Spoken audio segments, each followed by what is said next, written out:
Hello friends, I'm on Verona Island, Maine, and you can actually see the Prospect Bridge in the background. It goes from Prospect over to Verona Island to Bucksport that way. And this is the village cemetery. This is my favorite kind of cemetery, just in the woods, not really far from civilization, but when you walk into it, it really takes you back in time to the mid 1800s. There are some modern burials here too. And you have these popular kind of stones that were around in the late 1800s, early 1900s, and right beside them, the older variety of stones.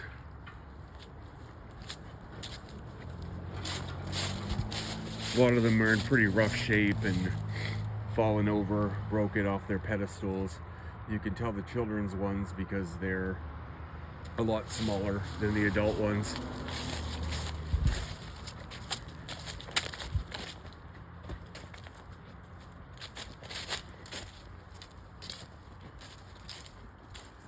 And as I walk through, I'm able to add a lot of inscriptions and dates and family ties, and also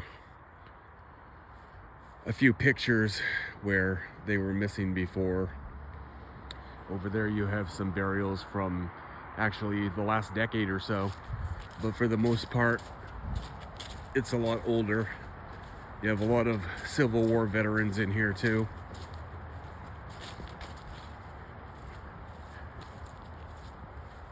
And this kind of ground really doesn't need a lot of maintenance because it's mostly moss versus grass. You have a lot of these fenced in family plots that are open on one side so you can still walk in. Mary C. Cook, U.S. Army, Korean War, 1910 to the year 2000. So she lived about 90 years.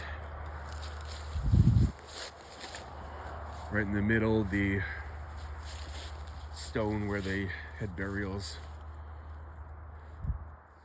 at the front, and then they would carve the names of the family members in each side. So Edward Cook and his wife Alice Webster, Mary C. Cook, their daughter, and the veteran lady we just looked at.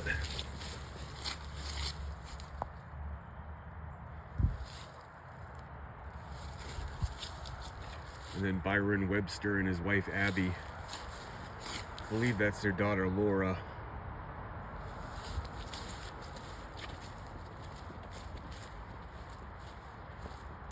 Lots of flags from the various wars from the Civil War on up.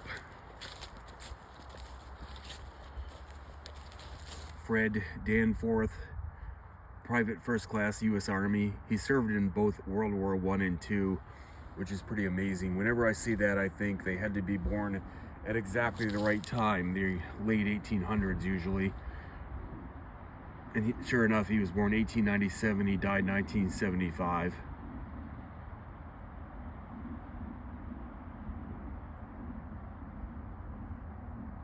So about 78 years old. And I assume this is his son, Frederick Danforth Jr., Private First Class, U.S. Marine Corps, World War II.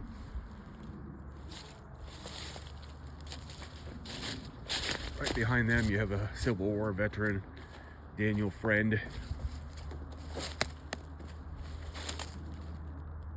and his wife, Rosella.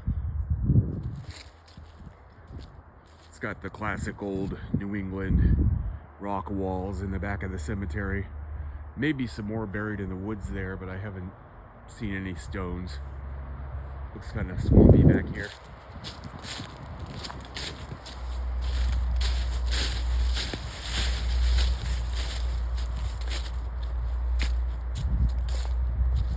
Some very old graves here. You can tell they've been repaired many times over the ages. This one's cracked in half and also has a brace holding it up, but still the original stones.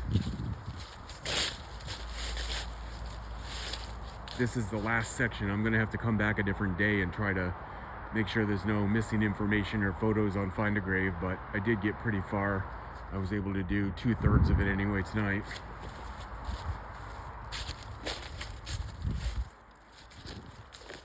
The classic footstones in the back of the headstones. This looks like another Civil War veteran. A.P. Marsh. Yeah, Grand Army of the Republic veteran. So, sure enough, Civil War, that classic government marker. It's a good thing they had those, because otherwise a lot of these graves would actually go unmarked.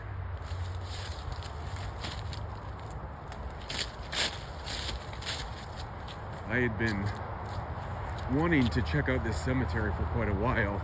It's just the name Village Cemetery on a little island by Bucksport. I knew it was going to be interesting.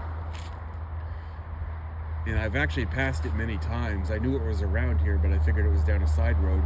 It's actually right next to the main road. There's just a little place to pull your car into. And then you can walk in and check it out. These are some more modern ones on this side as well. 1966, 3 years after Kennedy's assassination. 1980, 1977. So they certainly maximized every inch of space of this place.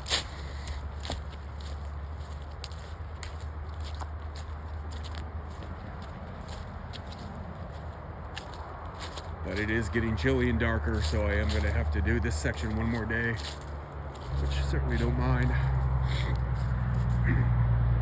What a burial spot that is, right in back of this old tree. Tree probably is about as old as this cemetery. Got a big fungal growth right in the middle of it. And Calvin Heath died 1889. His grave is right at the foot of that tree.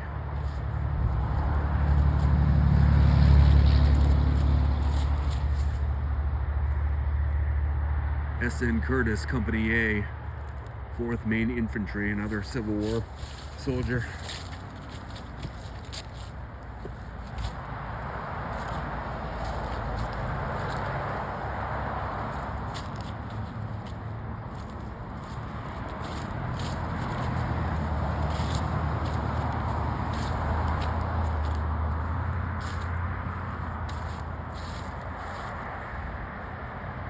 And again, another very rough stone, but John Dorr and his wife Lorena. Looks like Lorena's stone held up quite a bit better than John's, although it looks like they both have been braced over the years, but the original stone still hangs on. Lorena's got a footstone. John, if he ever had one, is long since disintegrated. And I can't quite make that out, but it looks like 1860 something. And Lorena died 1852, so John actually outlived Lorena, it looks like. But certainly his stone took more of a beating, probably different materials. And right underneath the shade of this tree, we have some other very old stones. This one doesn't even have a name on it anymore. You can make out Caroline, Mary, wife of Joshua P. Bassett, formerly wife of Benjamin Banda, maybe? Died December 30th, 1883. Cool moss on the top there. So there you have it. The Village Cemetery of Verona Island, Maine.